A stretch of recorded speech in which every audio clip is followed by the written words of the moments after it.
Blue Moon is Richard Linklater's new film about real-life songwriter Lorenz Hart. Who is Lorenz Hart, you may ask? Let's just say he's in the same category as Pete Best, Eric Stoltz, and Ronald Wayne, to name a few.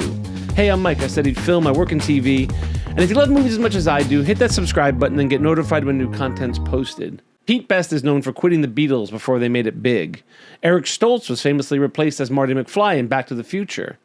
And Ronald Wayne is the lesser-known third founder of Apple Computers, alongside Steve Jobs and Steve Wozniak. Wayne sold his 10% stake in Apple for $800 shortly after helping found the company. That stake would be worth roughly $400 billion today. In a world of near misses, there is Lorenz Hart. Admittedly, I'm not a musical theater fan. In fact, when we first meet Hart in Blue Moon, he explains that he is half of the songwriting duo Rodgers and Hart, which I thought might have been creative license for a film about musical theater. But no, before Rodgers and Hammerstein, there was Rodgers and Hart. Rodgers and Hart are responsible for musicals like Babe in Arms, The Boys from Syracuse, and Pal Joey. Popular for their time, but more memorable are the songs those musicals produced. Songs such as My Funny Valentine, Bewitched, Bothered and Bewildered, and of course, Blue Moon. The film, which stars Ethan Hawke in a transformative role as Hart, a drunk, mildly famous musical lyricist on the opening night of his former writing partner's new musical, Oklahoma, with an exclamation point, as we're told with a hint of jealousy. After writing 28 musicals together over a 24-year period, Hart's longtime writing partner, Richard Rodgers, was premiering a new musical without Lorenz Hart. Oklahoma, of course, would go on to be a huge success, kickstarting a new era for Rodgers and Hammerstein. The pair would go on to write some of the most iconic Broadway shows like The King and I, The Sound of Music, and South Pacific, and usher in what would be dubbed the golden era of American musicals. Blue Moon is shot like a one-act play. It's all set in the famous Sardi's restaurant in real time and told from Lorenz Hart's perspective.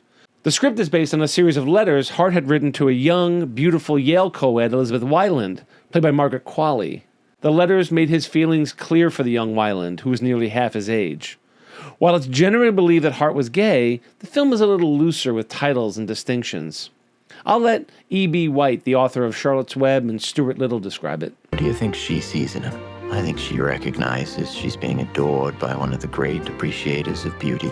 The script is perfection with sharp, articulate dialogue, and Ethan Hawke delivers it perfectly. Linklater meticulously recreated the famous Sardi's restaurant mostly because of the blocking. It would allow Hawke as Hart to lurk around the glamorous party being held for Rodgers and Hammerstein in the next room, and then retreat to his safe space at the bar. Did I mention Hart was a notorious drunk? It's just one of the reasons Rodgers was looking for a new writing partner. Another reason Linklater decided to recreate Sardi's was to portray the 5'10" Ethan Hawke as the notoriously short Lorenz Hart using practical effects. Linklater uses every gimmick in the book to communicate to us that Lorenz was short, even giving him an ill-fitting suit. I might have left out this detail or just not have gone to such great lengths to beat us over the head with it, but Linklater has become known for his attention to detail, so we'll give him the benefit of the doubt. Blue Moon might have been titled A Bitter Pill to Swallow or Jealousy is a Dish Best Served Cold. Both titles would have sufficed.